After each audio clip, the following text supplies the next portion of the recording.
Hey there, welcome into the College Basketball Bracket Science YouTube channel and podcast network, your encyclopedia for the college basketball season and beyond. I am your host, Brandon Jadich. It is Thursday, March 5th, so I know this says March 6th Bracketology. I'm actually recording this Thursday night just due to a scheduling conflict.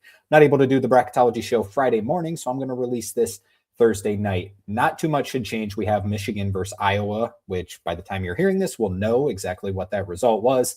You might also find some mid-majors, because all the mid-majors that are, one seeds in the respective conference tournaments are going to be the automatic qualifiers as it stands for this bracketology. If one of them happen to lose, some things might switch, but outside of that, the numbers should be fairly exact is what I would believe. So the outline of the show today, we're going to talk about what happened in the power conference realm on Monday, Tuesday, and Wednesday. For those who are looking for mid-major stuff, I just released a full preview of, the conference tournaments that are going on that I've already started and the ones that are starting up through Sunday. I'll do another show of that on Monday, so be sure to come back for that. So today it's going to be strictly power conference based. Like I said, we will talk about the mid-majors once we get to the full bracketology seed list.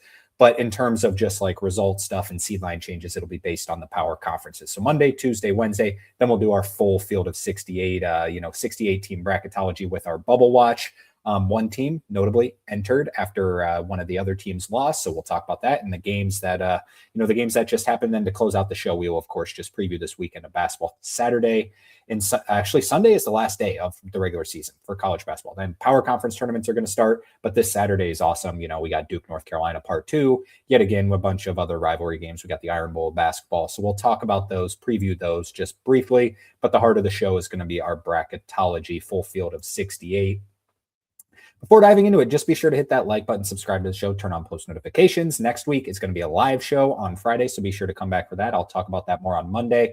Like I said, on Monday's show is going to be, strictly, the conference tournaments that are going to be starting. Those are going to be the power conference. There's a couple mid-majors that will be starting on Monday/Tuesday. The MAC with Miami of Ohio. We're going to talk about the A10, and then obviously talk about some of the automatic bids that were already secured this weekend, because we'll have one on Saturday, some on Sunday, and then it will continue to keep coming in next week. So be sure to come back. Follow us on Instagram at Bracket Science with 2S4, posting 4 or 5 times a day right now, just crazy busy during this March month. And then if you want to just see a nice little condensed version of everything that's going on in the bracket science world, where what we're talking about, you can check out bracketscience.org, our new website. I have the full seed list already posted there, so hopefully people were checking it out and like, oh, seed list already posted on Thursday. I did post it on Thursday. As I said, this will be releasing on Friday morning, so some people might already know exactly what the seed list is. I also have all our bracket stats on there. The coaching carousel stuff, we have a big one, which we'll talk about here briefly in a little bit, all that kind of stuff, so be sure to go check that out. All right, enough yapping about that. Let's dive into what just happened this week. Like I said, on most of these graphics, you are going to see these mid-major, some of these conference tournaments. I'm not going to talk about them because I already talked about them on Thursday's show, the show that released on Thursday. So if you're interested in that, go ahead and go back and look at that. But in the power conference world, number 6 Iowa State lost to number 2 Arizona, 73-57. Iowa State is struggling a little bit away from home. The two teams I'm a little bit concerned in the NCAA tournament in terms of they seem to be heavily reliant on their home court advantage is Iowa State and Kansas. Both teams struggle a little bit when they go on the road. Milan Momcilovic wasn't much of a factor in this game. Arizona is just awesome. Arizona pretty much locked up the 1 seed in the West. I know like the whole story behind them is like, hey, they can't shoot threes. What happens if they get hot? What does it matter? They're like they're top 10 in offensive efficiency. They've been top 10 in offensive efficiency all year. What leads into that offensive efficiency is how, points per possession, stuff like that. And everyone's worried about the analytical stuff. You have to get shots at the rim and you have to shoot threes. No, you don't. Who's to say that analytical can't be boosted up by getting such good shots at the rim like Arizona does? I have zero worries. And even if they have a game where it's like, hey, they're physical down low and another team's also physical, you need to knock down some shots. I trust they can do it with Braden Burries, Anthony Del Orso, and Jaden Bradley's just fantastic. So I think Arizona is, they're definitely, they're going to be one of the teams that a lot of people are just penciling into the Final Four because they are really, really good.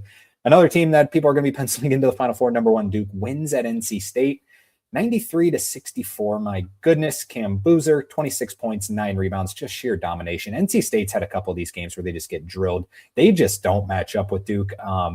Darian Williams was the ACC preseason player of the year, and he's he's been okay, but nothing real special whatsoever. He made a couple threes at the beginning and was like kind of sticking his tongue out, like, okay, this is going to be my night. And then they ended up getting beat by 29, and Cam Boozer just dominated. Cam Boozer will be your National Player of the Year. I don't know if there's really even any, any sort of competition right now. There's going to be one that I'll discuss here in a little bit where it's like a little bit of a dark horse one. But yeah, good win for Duke. NC State falls back a little bit. Duke's your number one overall seed. NC State's going to be hovering a little bit closer to the bubble than you might see. They're fine. Like I wouldn't classify them as a lock. I don't do that kind of stuff, but they're fine. They're in decent shape. We'll talk about them here in the bracketology. All right, let's move on to Tuesday.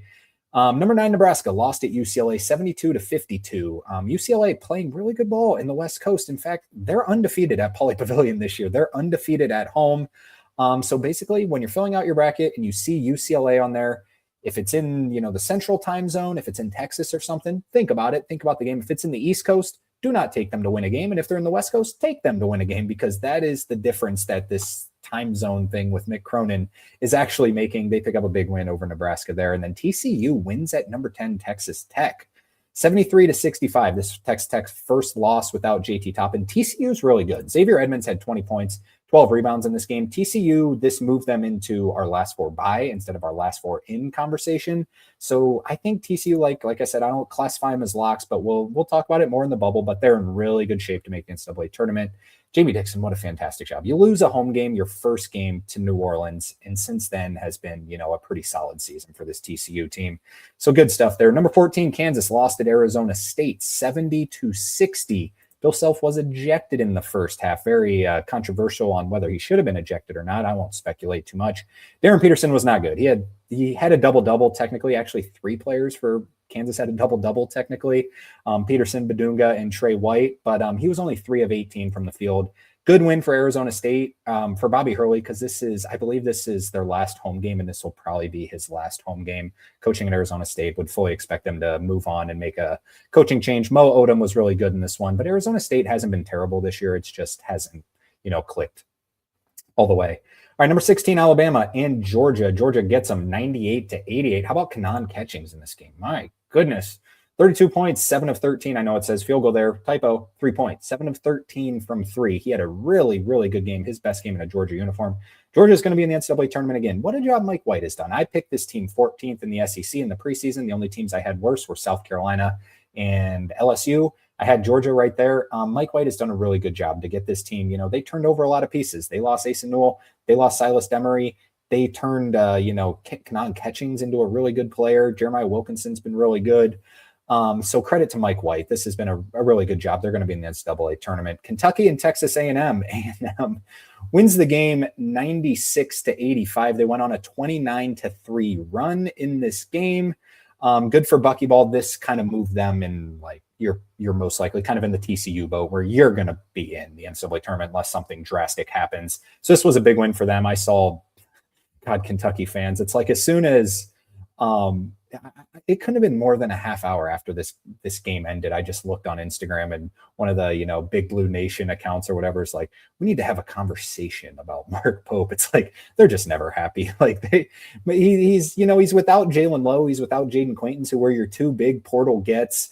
They've both been hurt. Jaden Quaintance was expected to be, he played a game, was expected to be back, hasn't quite played. I know it's a whole situation with, like, his dad had to come out and explain, like, hey, Kentucky fans are all over him because he's not playing, but look, like, he's not supposed to push it right now, and he wants to be out there. So you don't blame Jaden Quaintance. I don't blame Mark Pope. Like, I understand he's given $22 million. You should be a little better than you are, but they're going to be like a 7 seed in March Madness. Like, it's not like the sky is falling. He was a 3 seed last year, made the Sweet 16. And then as soon as they, go on a little run, it's like, it's just funny that this is, this is kind of the way at Kentucky. Like, it's a great program, but don't give up on Mark Pope too quick. He's a really good X's and O's basketball coach. This just isn't really a Mark Pope team, but they'll be fine. They're, they might win a game in the tournament.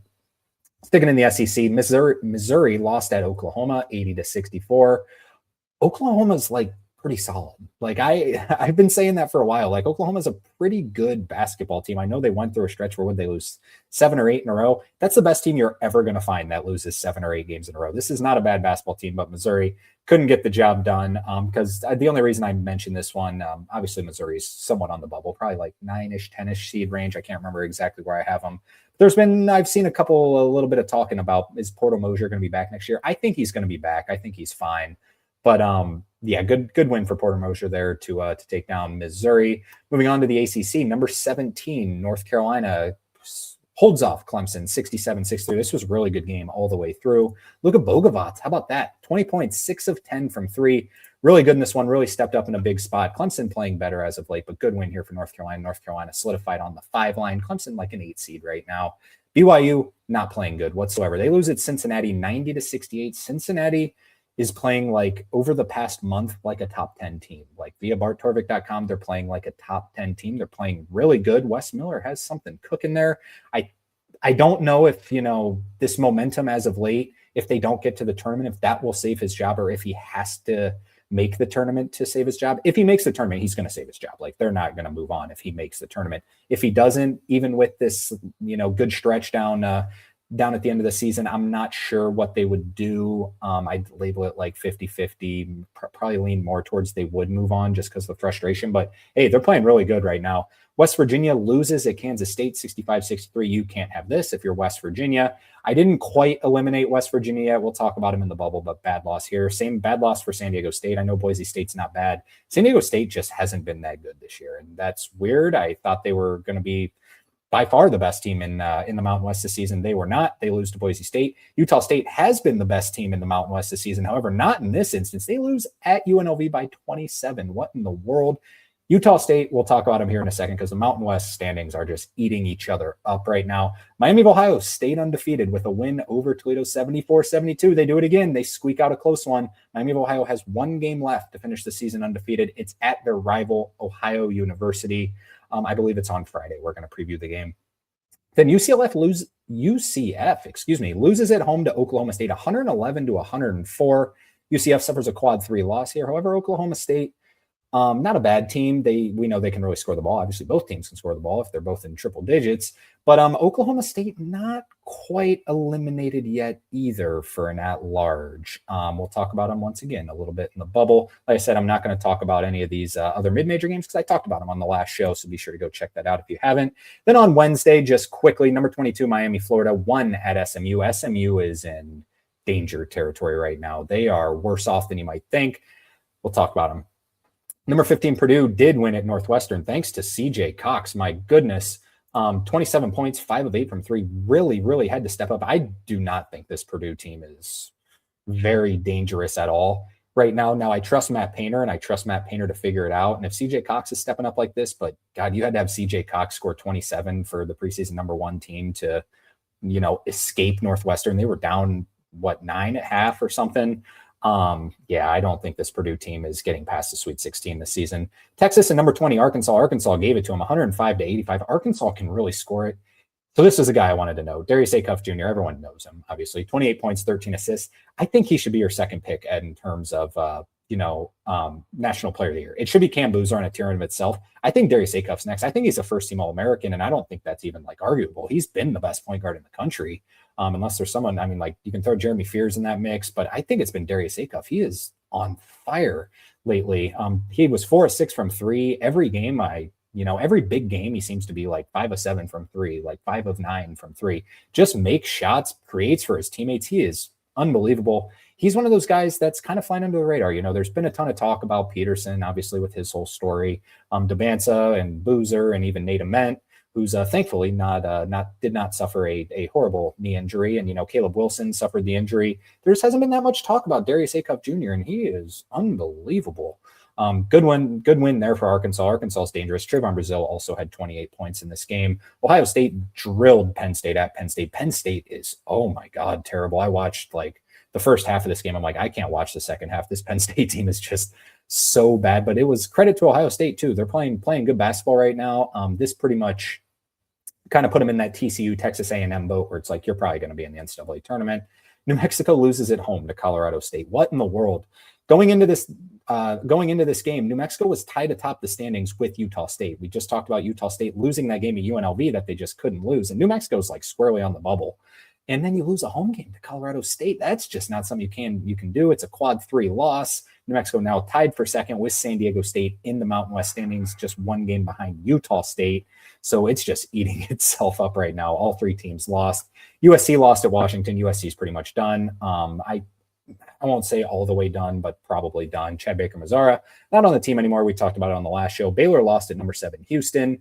No surprise there. Indiana drilled Minnesota, which they needed to do. Cal beat Georgia Tech, and then the one we'll finish with, because it'll lead into the next thing, Marquette wins at Providence by 22 points, which led Providence to move on from head coach Kim English. This was very much expected. If you've been following my coaching carousel on the website, which you should go check out, I do it in percentages of 5. So I gave it as high a percentage as anyone in the country for this, for Providence to move on. And they already did it. I don't know why you would do it. And I mean, it says it's at the end of the season, but it's kind of like, dude, it's March 5th when he's getting fired. Let's just wait until they're eliminated from conference play instead of just telling them now.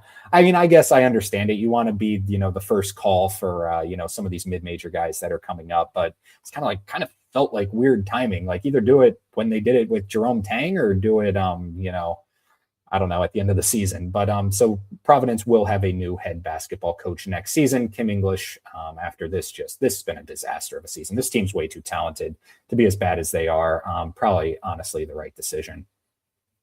All right, next up, we will talk about our bracketology. We got through that somewhat quick. Just on the other side of this break, we'll be right back with a full field of 68 seed list. With WalterPicks. WalterPicks is the go-to app for sports data and sports science. They just introduced a new mock bracket builder where even before Selection Sunday, you can now dream up brackets. You can look at potential first-round matchups, compare and contrast the teams. You can dream up a Final Four based on the projected field. Do all that with the new mock bracket builder. Also, be sure to check out the College Basketball Advanced Metrics and Analysis. You can look at all the fun stats that we talk about on Bracket Science, the overall efficiencies, offensive and defensive efficiencies, strength of schedule for seed line purposes and bracketology purposes.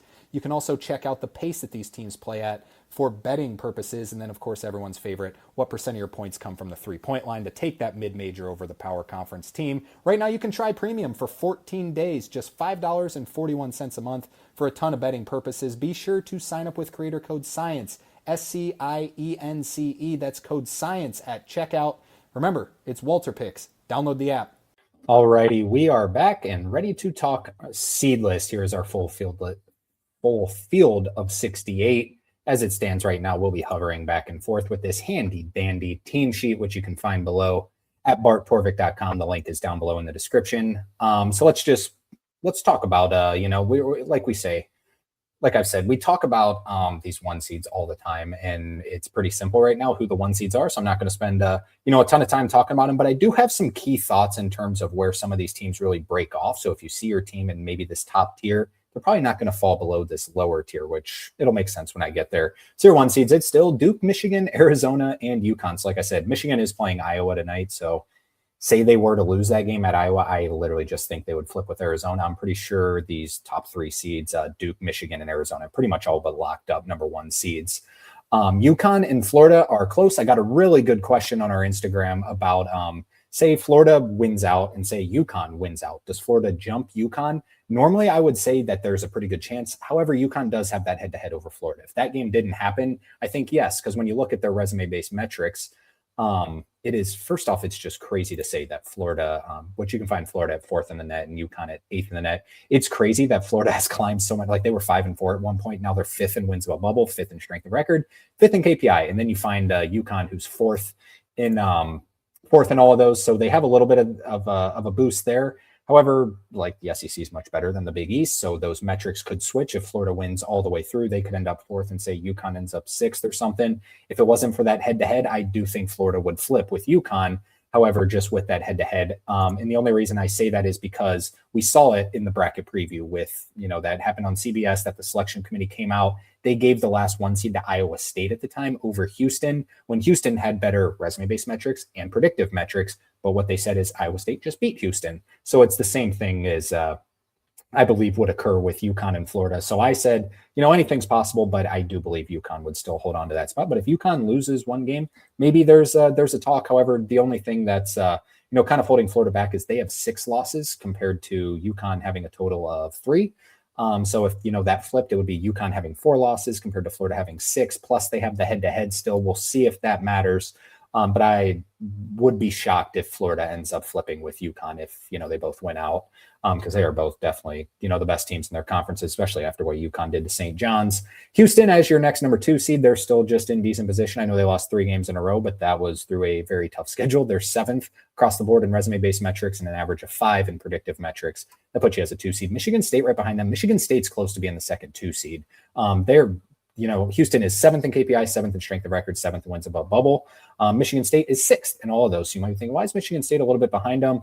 Just those predictive metrics, the resume or predictive metrics average out to 5 for Houston. Like I said, Michigan State's is 10 with only 1 spot of a gap in every single resume-based metric.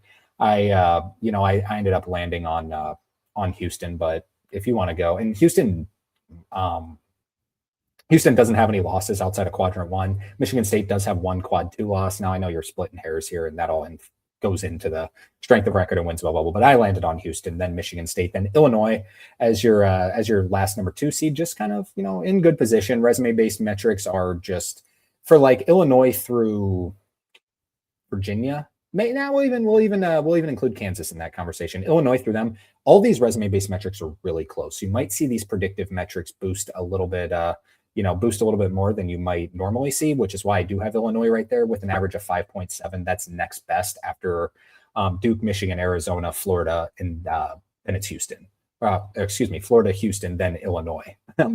Hopefully that made sense. Moving on, Iowa State is your first number 3 seed, kind of in the same boat, resume-based as Illinois. Not the best metrics, 13th in wins above bubble. Predictives average out to 8.7, pretty much the first 3 seed right there. I do have Purdue right behind them, even though Purdue has better resume-based metrics or as an average and predictive average. However, Iowa State 15-6 inside the first 2 quadrants. Purdue is 12-7 inside the first 2 quadrants. Add those together with Iowa State winning at Purdue. I think that's going to carry a lot of weight. I think Iowa State would be ahead of Purdue right now, and Purdue won at Nebraska. So head-to-head being a major factor here. Nebraska right behind them, even after suffering that 20-point loss, they're still in decent shape, 12-5 inside the first 2 quadrants. Texas Tech, I got as the last 3 seed, even though they just lost at home to TCU because Texas Tech lost, Alabama lost, Kansas lost, Gonzaga just lost about a week ago to St. Mary's. Virginia just got beat by 1 million to Duke. So all these teams suffered, very recent losses, and Texas Tech still to me just has the best wins in like the entire country. 8-7 inside quad 1 is really, really good. Gonzaga is 6-2 inside quad 1. I have Gonzaga as the first number 4 seed. So like I said, these resume-based metrics are very close for a lot of these teams. I'll pull up the graphic to remind if you want to find those 3 and 4 seeds, like we just talked about, Texas Tech at 14, Gonzaga at 6 in the net, which I do think will carry weight in this instance just a little bit. And then look at the predictives. Gonzaga has better predictives than Texas Tech, than Alabama, than Kansas, and who was the last one? Virginia. Yeah, they have better predictives by a lot than all of those teams. The rest of these resumes are pretty similar, Alabama, Kansas, and Virginia. I ended up going in the order of Alabama, Virginia, then Kansas, just because, like I said, Kansas kind of has shown sometimes that they don't really have any truly elite wins, unless I'm forgetting one, away from home. So I know that that's going to play a significant factor when the committee, it tells you on the team sheet who they beat and where they beat them. So definitely lean Kansas as your last number 4 seed. Alabama and Virginia just scream 4 seed. But these teams, like I said, they're close to climbing up to that last 3 seed. I think Nebraska is pretty solid on the 3 line right now, even with that 20-point loss to UCLA. Texas Tech's a little bit, could it be Texas Tech? Could it be Gonzaga? Alabama, Virginia right there as well. To me, your 5 seeds are pretty much set in stone too. I would be very confident these would be your 5 seeds if the tournament started today. Arkansas, North Carolina, Tennessee, and Vanderbilt. I have Vanderbilt at the end, which I don't really love. I'm not quite sure exactly what order these would be in. I'll pull up the graphic just to show you just how close all of these are. So to me, Arkansas is definitely your first number 5 seed. I think they're in the best position, but there is a big gap from Kansas to Arkansas. You can find Arkansas at 16th in the net, Kansas at 19th in the net. Kansas has resume average at 13.3. compared to Arkansas, 17.7, Kansas 18 resume average compared to Arkansas 18.7. So there's a little bit of a clear gap there for Kansas over Arkansas. However, Arkansas, playing in the SEC, they can easily get up there. I just think right now they would definitely be your first 5 seed. North Carolina out of the next group. So we said North Carolina, Tennessee, and Vanderbilt. North Carolina has the best resume-based metrics out of these, 16.3. However, they're only 11-6 inside the first 2 quadrants. That's like strange. However, not all these games are created equal, like I always say. So 17th in wins above bubble. I think that's what boosts them to that second number 5 seed. Behind them, Tennessee, and the only reason I have Tennessee above Vanderbilt because Vanderbilt actually has better resume-based metrics. However, Tennessee's better in the predictives. Tennessee did win at Vanderbilt. They do have a rematch on Saturday, so we'll preview that one here in a little bit. So let's go back. And then St. John's is also like right now we pretty much have 5 number 5 seeds. Like St. John's is really, really close. And then the gap from St. John's to Louisville as the first 6 seed, the second 6 seed is huge. It is as big of a gap as I've ever seen in like the top 6 seeds or whatever. It's huge.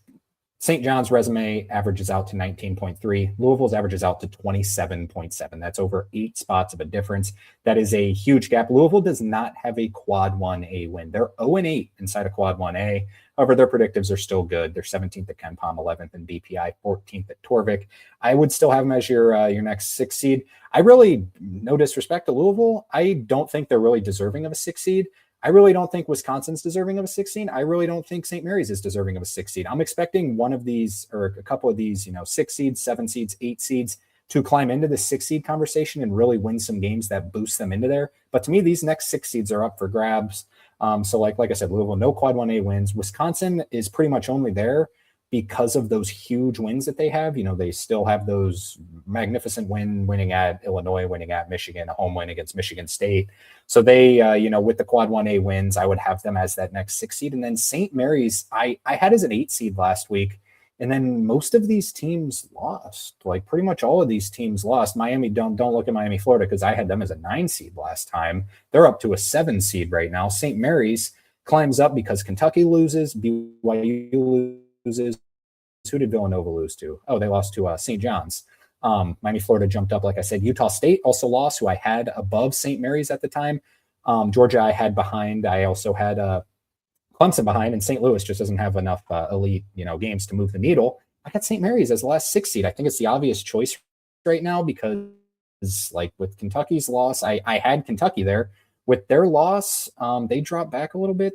St. Mary's resume-based metrics average out to 23, which is better than the rest of these other ones. Theirs is 23. Miami, Florida's is 27.3, so there's a little bit of a gap there. Miami, Florida's predictives average out to 35, which is actually better than it was, but not great, not terrible. Villanova right behind them, their resume averages out to 24, actually, so they're only 1 spot behind, or 1 number behind St. Mary's in those resume-based metrics. However, they're not even close in the predictive metrics.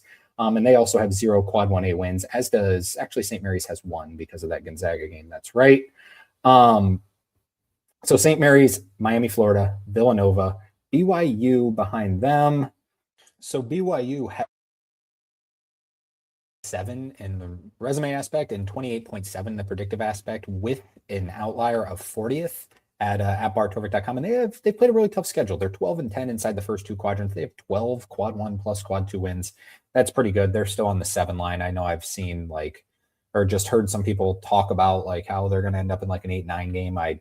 They could definitely get there. They're really not playing well. 4-13 over their, or 4-9 over their last 13 games. Kentucky's still hanging on the 7 line. There's still a gap between Kentucky and St. Louis, in my opinion. So still got Kentucky on that 7 line, like we said. St. Louis right behind them, just hovering on that 8 line. They should be in the NCAA tournament. Resume average of 29.3. That is good enough. 34th in wins above bubble. 2-1 in quad 1, 4-1 in quad 2, and then they did suffer that quad 3 loss, which they are 9-1 inside a quad 3. Clemson, I have just ahead of Georgia, and this is a head-to-head situation that played in. They're very close resumes. Both teams are pretty much locks. I mean, like I said, I don't do all that stuff, but pretty sure that they're both in very, very comfortable spot to be in the NCAA tournament. Utah State with one of the weirder resumes, 36 wins above bubble, only 41st in strength of record. They're winning the Mountain West. However, they're don't lose too many in a row. I believe they play, I can't remember who they play to close out their season. Guess I can pull it up. Is it UNLV? Do they just have to go play UNLV? New Mexico. They have a home game against New Mexico. Wow. Yeah, that's right. That's right. I'm previewing that on the game. I forgot about it, but Utah State in position to win the Mountain West, and they still look like the best team in my opinion. I said it on a show a while ago. I'm like, I think the Mountain West the tournament could be won by someone completely random, maybe a UNLV, maybe a Grand Canyon, someone like that. We'll see. Utah State's still the best team analytically. 9 seeds. First 9 seed is Iowa. This might seem like almost like a casual take, but I don't know why Iowa is like, I don't know why their metrics are so decent. I feel like just looking at them and watching a lot of their games that they haven't really beat anyone. They're 10-8 inside the first 2 quadrants and 4-1 in quad 3. They do have a quad 3 loss. 37th in wins above bubble. Like, that's fine. You're in the tournament. That's pretty much 9 seedish. 33rd in strength of record. However, I just feel like this is just like on the spur of the moment thing. Like, who's their best win? Let's go through it. Let's see who their best win is. They beat Indiana, beat Washington, beat Northwestern. They beat Nebraska. That's right. They did have that game where they beat Nebraska. They beat Nebraska and Ohio State. They beat UCLA. So they haven't beaten like any top tier competition. All their top tier competition, they lost to Michigan State, lost to Iowa State. They lost a game to Minnesota, lost to Illinois, lost to Purdue, lost to Maryland, lost to Purdue again, lost to Wisconsin. So they haven't beaten any of like the elite of the elite. Maybe that's just kind of what's weighing on my mind, but they're pretty much just 9 seed across the board. UCLA, also a 9 seed across the board after that big win against Nebraska. This should get them into the tournament. They will be in March Madness yet again under Mick Cronin. Like I said, wherever they're placed, we'll see what, if they're in the West region or, out East. UCF right behind them. UCF suffered that bad loss just after I vouched for UCF a couple weeks ago as like, hey, they're like 19th in strength of record. That's already all the way down to 35th or 33rd in wins above bubble. They're still fine. They have 5 quad 1 wins. I think like you win one more game, you're perfectly fine. They're going to be in the NCAA tournament. They'll be there. I still have Miami as a 9 seed. I know this is going to come as like a surprise to some people. They're 30th in wins above bubble, 21st in strength of record. That's better than UCF. Now they have an outlier of KPI, which is 51st. Still, resume average of 34. UCF's resume average is 31. I know the predictives aren't there. However, they are still undefeated. An undefeated team is not going to be an 11 seed. I will stand by that. If they lose one game, maybe they'll end up in 11 seed, but I wouldn't be surprised if, they win at Ohio, then they lose in the MAC championship to Akron or something if this team's still a 9 seed. I think this team's going to be seeded higher than a lot of people expect because these resume-based metrics do mean something in seeding. I know a lot of people, including myself over the years, get in a habit of just saying, oh, well, the predictives aren't good, so they're not going to be seeded that well. Yeah, but they're still 21st in strength of record and 30th in wins above bubble. That's going to influence seeding as well. I have them as a 9 seed. 10 seeds. Missouri still fine. They just scream 10 seed to me, as does kind of NC State. I don't know what to think about this NC State team. I really liked them coming into the season because I thought they just had a bunch of winners on their team. Darian Williams went to the Elite Eight. Trey Holloman went to Elite Eight. I know there's a couple more guys who played in the Elite Eight last year. And now it's just finally dawning on me like, okay, if they made the Elite Eight last year and they were coming back for another year, why didn't they stay at their previous team? Maybe that tells you something about the cast of characters that are at NC State. I'm making assumptions, of course, but yeah, I don't know what to think about this NC State team. I have Ohio State as a 10 seed after that big win against, Purdue and then winning at Penn State and then Texas A&M as your last 10 seed. Texas and TCU, we're going to talk about quite a few Texas teams here. Texas A&M, Texas, and TCU all in a row here. So let's move that into our bubble conversation. Let's pull up the bubble graphics. So last 4 buys, Ohio State, Texas A&M, Texas, and TCU. I had UCLA here in the last time we talked. They now move to, they're fine. They're not even a last 4 buy team. Texas moved back in this conversation.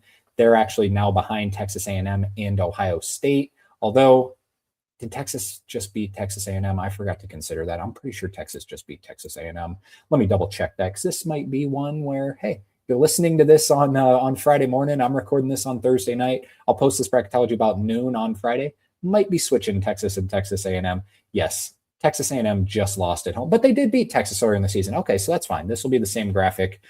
They split. They won at Texas. Texas A&M won at Texas, and then Texas won at Texas A&M. So never mind. This stands here. TCU right behind them. I think TCU is fine. I actually thought their metrics would be a little bit better, but they are still just holding on to that quad 3 and quad 4 loss. Like when you look at the first quadrant, when you let's compare, I guess I can pull up the graphics so I'm not just yapping. Don't worry about these highlighted teams. We will talk about them here in a second. That's going to be one of the thoughts. So you find TCU at 42nd here in the net and Texas at 39th in the net. So TCU does have, they're 35th in wins above bubble. compared to Texas 42nd, better strength of record as well. Predictives all lean Texas. Then you're like, all right, TCU is probably fine to make the tournament because they have 5 quad 1 wins. Texas has 7. Texas has 7 quad 1 wins. I think that's too good to drop them below TCU, in my opinion. 7 quad 1 wins. Like, that's kind of unfair if you're, if they're an 11 seed and you're a 6 seed who draws, Texas, and you're like, they've beaten 7 teams that are of tournament quality.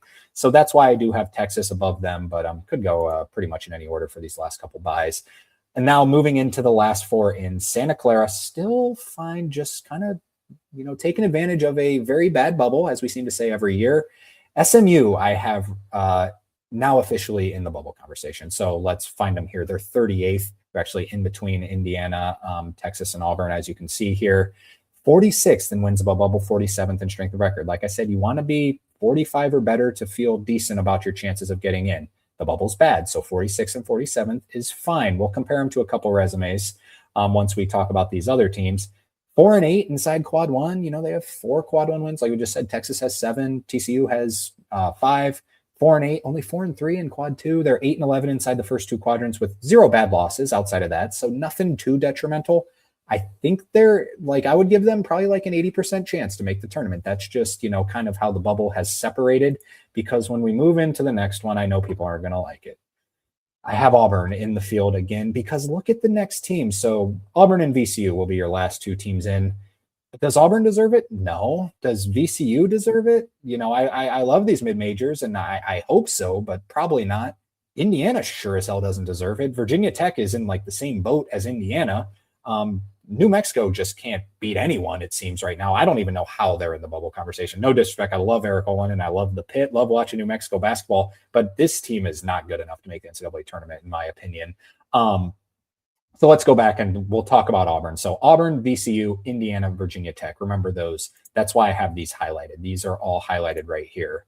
So you can find Indiana. I guess I don't even need to label where they're at. This is just highlighting Indiana, Auburn, New Mexico, Virginia Tech in that order. So Indiana, resume, wins above bubble, 45th. Auburn, 48th for Indiana, 45th for Auburn.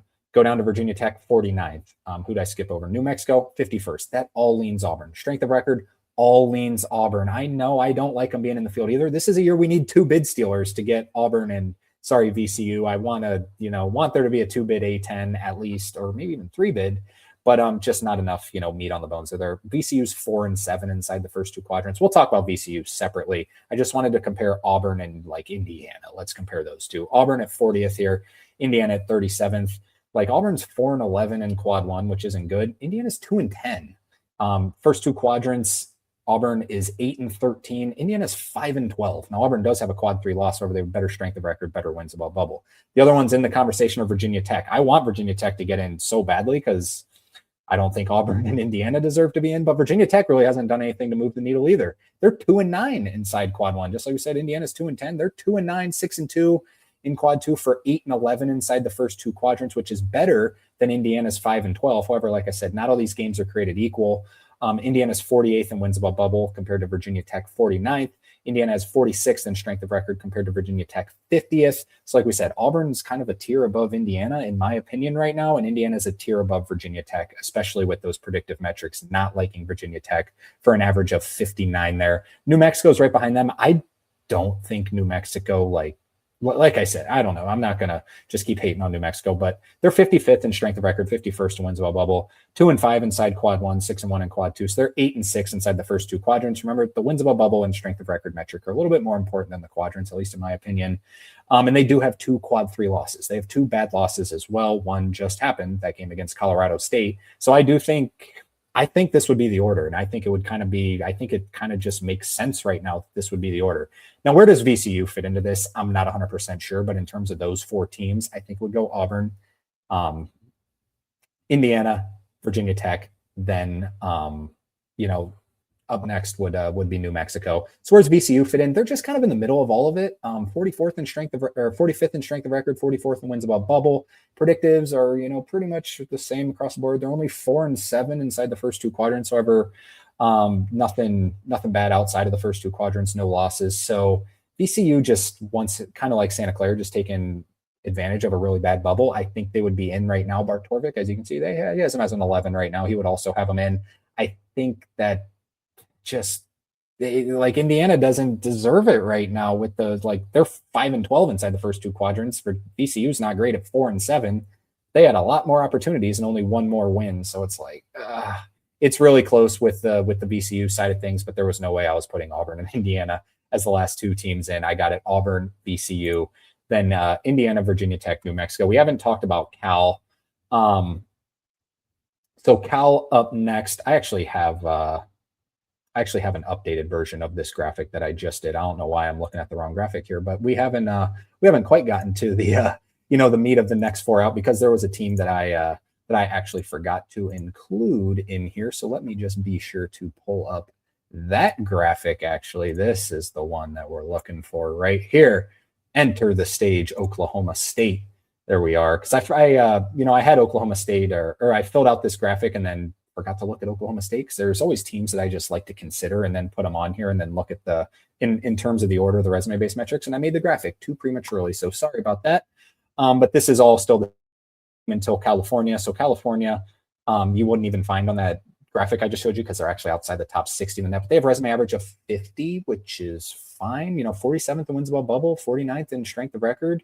That's a little bit better than the likes of New Mexico. However, Cal's 6-8 inside of quad 1 plus quad 2. New Mexico is 8-6. New Mexico has a lot better predictive metrics. Cal also has a quad 3 loss, just like New Mexico.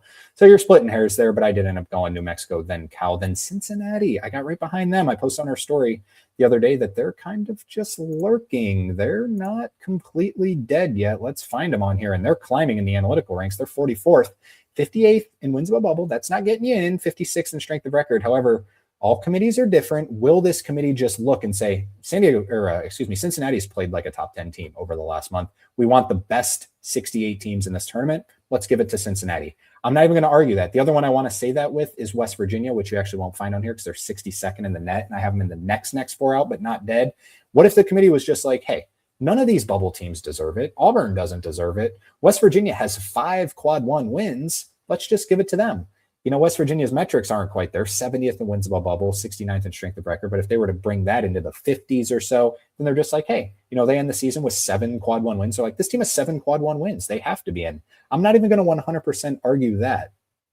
So let's go back to this bubble graphic and talk about the next couple teams. So Oklahoma State, like we talked about, just recently added, because they're really hard to find on the Bart Torvik team sheet, because they are 78th in the net. They're way down there, and that's what's sort of about. They're 52nd in strength and wins above bubble, 53rd in strength of record, and 9-12 inside the first two quadrants. Their predictives are terrible. They're 87th at Torvik. That's worse than Miami of Ohio. Miami of Ohio has better analytical ranks than that, but Miami of Ohio has much better strength of record, wins above bubble as well. But Oklahoma State's still sort of in the conversation. You have opportunities in the Big 12. That's why I didn't want to quite, eliminate them.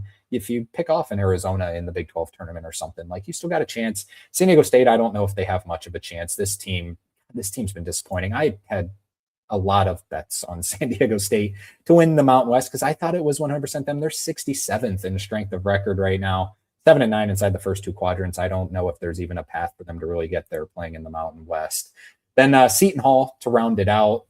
Seton Hall is, they're 54th in wins above bubble. They would have won that game at UConn, maybe could have moved the needle a little bit, and it was really close. They have 2 quad 3 losses, which is holding them back, and only 1 quad 1 win. Probably don't have much of a chance. I did also just include USC on the next, just in case, because they're decent inside the first two quadrants. 9-11 inside the first two quadrants, 50th in wins above bubble. That's not terrible. 51st in strength of record. But we've talked about how the committee's going to judge, how they are without Rodney Rice. Ever since they lost Rodney Rice, they've been pretty terrible. So did just want to include those two as well. All right, now let's, so we said Texas, TCU, 11 seed buys, Santa Clara versus SMU, Auburn versus VCU as our, first 4 in Dayton. 12 seeds, USF. So we have UCF and USF in the field. USF out of the American. They play a game at Memphis, I believe, on Friday. Belmont still out of the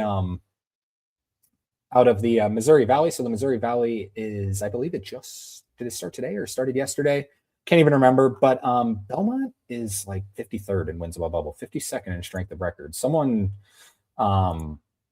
comment was like, Belmont doesn't have a chance to have an at-large. I'm like, dude, they just lost to Illinois State. Had they not lost that game, they'd have been in the 40s in both of those. There was a legitimate chance. I don't think they can get there now, but they're still, a really good basketball team. I want to see Belmont get in because I think this team can make some noise. Yale out of the Ivy League, no surprise there. The Ivy League will start. They have like 2 weeks off until the Ivy League tournament starts. And then Liberty out of Conference USA have just kind of ran through the league. Not analytically good, but pretty good in terms of the resume-based stuff. 62nd in wins above bubble, 57th in strength of record, and that's even with losing two games in a row recently after clinching. And then Stephen F. Austin out of the Southland will be Stephen F. Austin or McNeese. Like I said, I've previewed all these tournaments, so be sure to go back and watch our last video. High Point out of the Big South, UNC Wilmington out of the CAA. I think it's going to be Charleston. I think Charleston's going to end up getting there, but UNC Wilmington's been the best team in the league for sure. Don't want to take anything away from that. Utah Valley out of the WAC, as long as they're eligible to play, they're having a legal battle with the WAC. And then just going through these next ones kind of quickly, because like I said, I previewed all these, and I will preview more of them on Monday. North Dakota State, UC Irvine, Troy, Navy, East Tennessee State, Central Arkansas enters the picture. They're the 1 seed in the ASUN. It is not Austin Peay. So Central Arkansas there, Portland State, Merrimack, then Wright State, UMBC. I can't even see this graphics too small, but I can I can see Howard and Beth Cookman as the next one, and then I can see LIU is playing somebody, but who is that somebody? I can't quite remember. Who is it? I know I can find it here. Tennessee State. That's right. That's the new team who entered the conversation. Tennessee State. How about that? Out of the OVC, could be Morehead State, could be UT Martin. Tennessee State in first place in that in the OVC. Alrighty, let's move on and just briefly discuss the games to know for this upcoming weekend in terms of bubble stuff, like not just the conference tournaments. This is non-conference tournament stuff. VCU at Dayton. You got to have it, VCU. I think if you lose this game, there's probably not much of a chance. I think, and it's not even like, it's an easy game. It's not like it's a killer to your resume, but just with how close they are in the conversation, these other teams are going to have chances to move up. But I've been saying that for a while. It's like Indiana has chances to climb up, and they just never do. So maybe if VCU loses this game and other teams keep losing, but you would have to expect there's probably one bid stealer at least. I think VCU would definitely be on the outside looking in if they lose this game. Then UCF at West Virginia. UCF falling a little bit. West Virginia with a chance to pick up, boost their resume a little bit if they have any chance. That's 8 o'clock on the CBS Sports Network. Then we have number 19, Miami of Ohio at Ohio. So like I said, Miami of Ohio and Ohio are rivals. They're, separated by 2 hours-ish. Miami of Ohio would complete a regular season undefeated if they win this game at Ohio going into the MAC tournament. Miami of Ohio is favored by 6.5 on the road in that one. Then 9 o'clock FS1, number 18, St. John's at Seton Hall. St. John's and St. John's and UConn are tied for first in the Big East right now. UConn has a big game, which we'll talk about here in a little bit. And St. John's also has this game at Seton Hall. So if both of them win, they will share. If not, if Seton Hall picks them off, or it's going to be Marquette who plays UConn. We will see.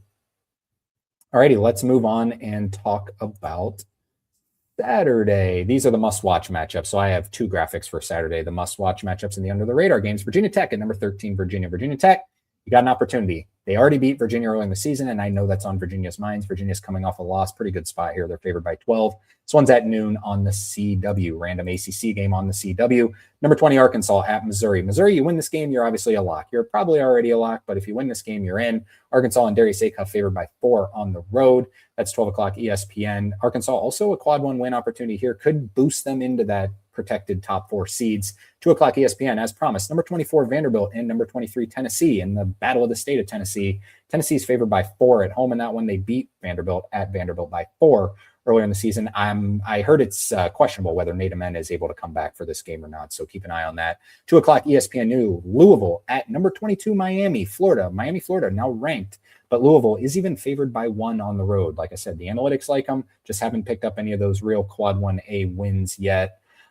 This would be very close to a quad 1A, depending on how the result turns. Right now, it would be a quad 1A game. We'll see if it would stand that way. 4 o'clock ESPN, number 5, Florida at Kentucky. Florida has been on fire. They're favored by 7 on the road. Kentucky looking to get into that potential 6 seed spot. Florida looking to have any chance of being that one seed if UConn is to falter. 4:00 CBS, Wisconsin at Purdue. Purdue hanging on that 3 line. Wisconsin hanging on that 6 line. So could be, I know you can't have it in the Big Ten or in the NCAA tournament as 2 Big Ten teams as a 3 versus 6 matchup, but potential, just kind of that feeling of that game. 4:00 on the Mountain West Network. What are we doing here? It's a battle for literal, like if New Mexico wins, they share the conference tournament or the conference championship in the regular season. If Utah State wins, they win the conference championship. And this game's on the Mountain West Network. Come on, Fox or CBS, go pick up this game and boost Ohio State back by 30 minutes and pick up this game. I don't like it, but Utah State favored by 7. Won't be able to tune in because it's on the Mountain West Network, which is like impossible to find.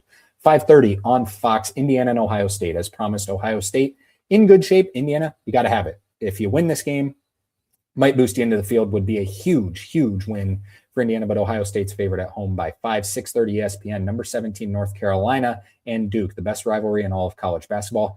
Yes, that is the right number. I double checked. Duke is favored by 16 at home in that game. North Carolina got him early in the season. This doesn't even include, this is the KenPom line. This doesn't include the injury to Caleb Wilson. So, will that line really get higher without Caleb Wilson, or will it come back just for a rivalry game? 16. Duke has hit the 40 mark in KenPom, which is just unheard of. They're really, really good. 8:30 ESPN, the Iron Bowl of basketball. Auburn at number 16, Alabama. Auburn, you got a chance. If you win this game, you're probably fine, as crazy as that is to say. Alabama looking to continue to be a protected seed. Then 10:30 ESPN, Texas Tech coming off the loss and without JT Toppin, taking on AJ Devanson, BYU, in the struggling, and I mean struggling, BYU team that is, 4-9 in the last 13. All right, now let's talk about the under the radar matchups. That's I guess that's probably the same graphic there, isn't it? Just tremendous podcasting here. I'll find it at some point, I promise. All right, here is the under the radar matchups. Nope. Same one. No, it's not. It's just not loading. We'll find it. We'll get there. No need to worry. There we are. All right, here we go. Saturday, games to watch under the radar. Number 7, Houston at Oklahoma State. Houston favored by 10 on the road in that one. Oklahoma State, you got a chance to move the needle. They're not dead. Like I said, you pick up a huge one here at home after winning at UCF, you got a chance. 12:30 on Fox, number 4, UConn at Marquette. And Marquette team that's been playing actually decent. They had a horrible start to the season, but been playing better. UConn, you win it, you're at least guaranteed a share of the regular season. I do think St. John's has a harder game at Seton Hall than UConn does at Marquette, but Shaka Smart always has some things up his sleeve. 2:00 CBS, a great rivalry game. Kansas State at Kansas. Kansas favored by 17 at Allen Fieldhouse in that one. Don't expect it to be much of a game, but always a good environment at Allen Fieldhouse, obviously, especially against a rival. 2:00 TNT, Cincinnati at TCU. This is a huge one. TCU, last 4 bye team. Do you want to be a bye team? Do you want to be a Dayton team for TCU? Cincinnati, you win this game, another quad 1 game. People are going to really start talking. They're already talking, but they're going to really start talking about you being an at-large team. Could this boost you? If you win this game, does that get your wins bubble to like the 50? They're 58th right now, to the 52-ish range, to the 50 range. Then it's like, all right, you got something going into the Big 12 tournament. 2:00 ACC Network. Be careful, SMU. Be very, very careful. SMU 8-9 in the ACC. Going to a Florida State team that's been playing well as of late. Be careful. Serious implications in that one for Boopie Miller and SMU. 3:30 on the SC Network, Georgia at Mississippi State. Need another game to include just to make this an 11-game bracket. I just had another slot to fill. Georgia, favored by 7 on the road. Number 25, St. Louis at George Mason, 4:00 USA Network. St. Louis favored by 7 on the road. Always fun to watch Josh Schertz and company there. 6:00 on the SEC Network, Texas A&M at LSU. Be careful, Texas A&M. LSU, not terrible, not good, but not terrible. Texas A&M, looking to be a bye team instead of a Dayton team as well.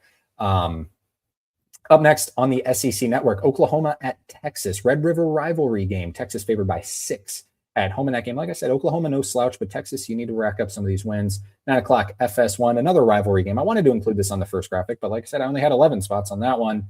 And USC's just not in good shape. UCLA at USC. UCLA is favored by 3 on the road in that one. Then to round us out, 11:00 ESPN2. Number 2, Arizona at Colorado. Arizona favored by 13 in that one. And then finally, just on Sunday, to round out the regular season, we get Michigan and Michigan State. Great to see this add to the end of the regular season of college basketball. 4:30 on CBS. That'll be obviously a tremendous matchup. And then 5:00 on Fox, we get Iowa and Nebraska. 2 of the better, Ben McCollum, really great offseason story, I guess. It hasn't gone quite as planned, but still a tournament team in Nebraska, one of the best stories in all of college basketball. So will be cool to, end the regular season with these two huge matchups.